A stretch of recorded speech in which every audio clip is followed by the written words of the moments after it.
Hi, my name's Clare Murray and I'm Managing Partner of Specialist Employment and Partnership Law firm CM Murray, and I'm here today with my wonderful colleague Pooja Dasgupta, who is a specialist lawyer in employment and partnership law, and we're going to talk about all things positive action, particularly in relation to professional services and financial services. So Pooja, hi, tell us, what is positive action and why is it important?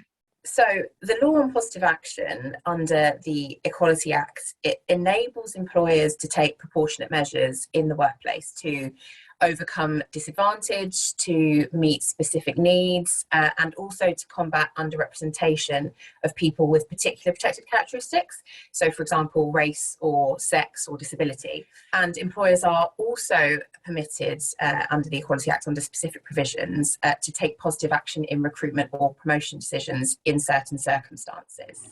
And so importantly, it really does cover all of the different protected characteristics. It's pretty wide ranging. And when you read, for example, the guidance on this, there's a lot that employers can do and aren't necessarily aware of it. So why is it important?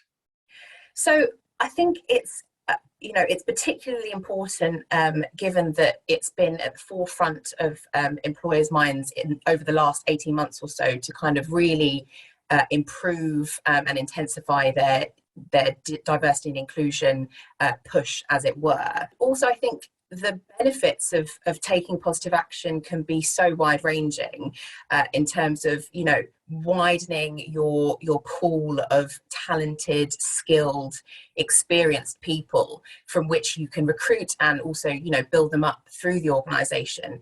And in turn, hopefully, you will also get a better understanding of the needs of a more diverse range of clients and customers as well, because, you are the people that embody your organisation. Now more than ever, it's important to think creatively and use these positive action provisions in practice.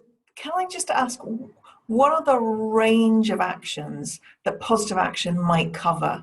Because I think it is quite interesting and surprising to a lot of employees how much they can do. So under Section 158 of the Equality Act, you are allowed to take general positive action, and you can think really creatively in terms of the various measures, so long as they're proportionate, that you can take. So the EHRC has a number of practical examples, and that might include, for example, placing job adverts to target particular groups to increase the number of applicants from that group. It might include putting statements in job adverts to encourage applications from people from a particular protected group. You could be as specific as to say, we welcome female applicants or we welcome disabled applicants. You might wish to offer training or internships to help certain groups get opportunities or to enable them to progress at work, because it's not just getting them through the door, it's also helping them strive to attain the most senior positions in the organisation as well. You could offer shadowing or mentoring to groups. The list is endless. You can host open days that are specifically targeted at underrepresented groups. And also, and I'll quickly touch on the specific tiebreaker exemption that you are allowed to apply under Section 159 of the Equality Act, which enables employers to favour job candidates from a particular protected group where two candidates are importantly as qualified as one another. Thanks, Pooja, that's fabulous. It gives us a real sense of broad canvas on which employers can draw to really promote diversity within their organisations, which is such a huge priority for HR these days. Can you just expand just a bit more on the difference between positive action and positive discrimination? You kind of alluded to it with the recruitment piece. The short answer is that positive action is lawful if applied correctly, whereas positive discrimination is not. So an example of positive discrimination would be to apply an automatic preference to someone from an underrepresented group, irrespective of their skills or their ability or suitability for a job. For example, if a black employee might be automatically promoted over their white colleague because the employer wants to improve ethnic diversity. That's not permissible, and it would be unlawful. In contrast, positive action isn't about giving automatic preference to people from a particular group. It's about an employer identifying which groups are underrepresented or disadvantaged or have specific needs across their workforce, and then to devise a strategy to address that issue. And it might be that, for example, once you've collected your data, you realise that you don't have enough employees from a particular protected group. There might be a large pay gap between such groups, or there might not be enough diversity in senior positions. The problems could be very wide-ranging. Section 159, as I've mentioned, offers a tiebreaker exemption where an employer can recruit or promote an individual with a particular protected characteristic only if certain conditions are met. So the key one being that the person is as qualified as the competing candidate to be recruited or promoted. And that takes quite a lot of work to ensure that that person is as qualified, and there needs to be, a whole range of objective criteria applied to work that, to establish that. The employer can't have a policy of treating people who share that particular protected characteristic more favourably in connection with recruitment or promotion than people who don't share that protected characteristic. So it's really important not to apply a blanket policy of treating certain people more favourably. And finally, action taken has to be proportionate. It has to be a proportionate means of achieving a legitimate aim. So there's a number of statutory conditions that have to be met, and it has tripped up employers in the past. There are few reported cases that have actually gone to the tribunal in terms of positive action being applied in practice and that being subsequently challenged by an individual who perhaps is on the other end of the kind of more favourable treatment. But many of us will have heard of the Furlong and Chief Constable of Cheshire Police case. But the key thing that they tripped up on was this issue of the candidate being as qualified as another. And in that case, they actually, I believe they considered 127 candidates to be equal to one another, and they were actually criticised for applying artificially low thresholds to be able to apply positive action in practice. And it just shows as well with the kind of objective justification defence, the importance of evidence, statistical evidence, of what your legitimate aim is, why it's important to the business. It's not enough just to put the argument forward. You actually have to have very solid evidence to back it up. I completely agree that that's a really key part of it, but it can also put employers off, I think, and it doesn't have to. Yes, to apply positive action, you need to be able to reason, and the key wording is to reasonably think that one of the conditions applies, i.e. underrepresentation or low participation, and you need evidence to back that up. But it doesn't have to be sophisticated research or data, and as you say, it could just involve looking at the profiles of your own workforce, relying on day-to-day monitoring data that you collect anyway, but just using it for a different purpose.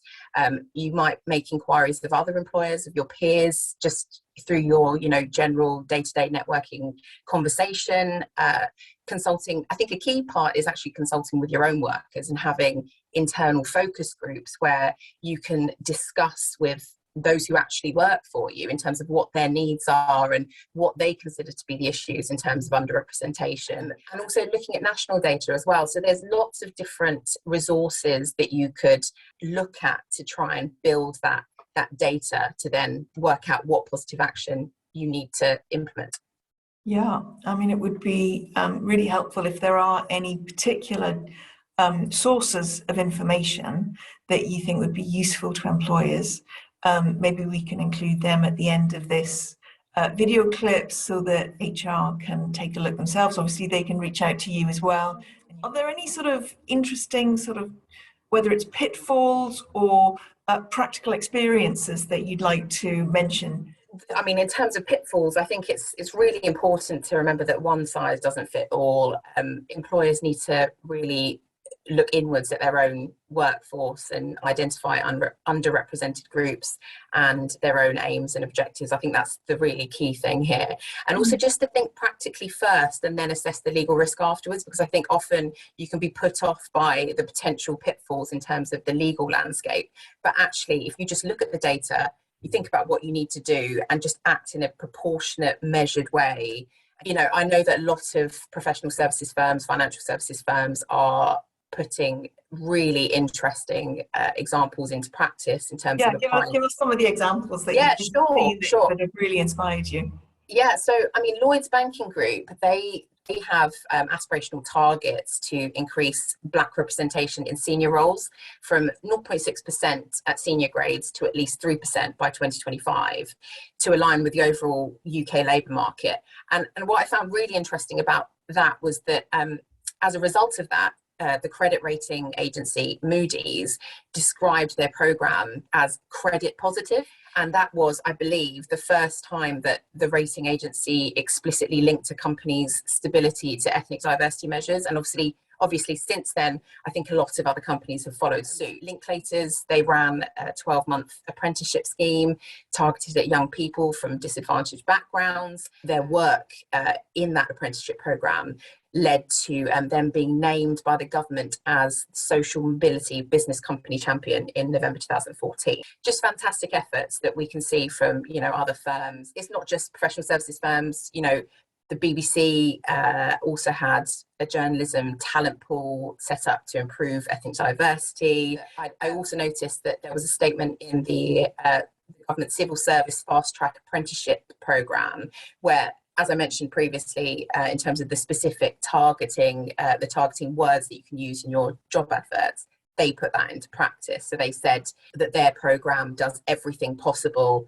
to encourage and support disabled candidates, and that they encourage disabled applicants to apply. There's so many different ways in which, you know, all the professional services firms and financial services firms and highly reputable organisations are putting this into practice. So there's no reason why we can't all follow suit. If there was one document or guidance that you thought it's helpful for employers to look at, what would that be? To give them the real full scope of what's available under these provisions? I would say absolutely the EHRC statutory code of practice. They have a specific chapter on positive action. I believe it's chapter 12. I'll put a link with this when this goes out, but that has some really useful practical guidance on the different measures that can be implemented, and also touching on proportionality and how to ensure that you can maintain proportionality on an ongoing basis. So that's definitely my go-to resource in terms of positive action. And it's a really good read. I mean, it's just quite inspiring, actually, and mind expanding as to what the opportunities and options can be for employers. So I would totally endorse that. Hey, thanks so much. This has been really interesting. I hope if you've been listening, you've enjoyed this. If you have any questions on positive action, please do get in touch with Pooja. She'd love to hear from you. And for now, thank you very much. And we'll hopefully see you on the next 10-minute talk. Thanks a lot. Take care. Bye.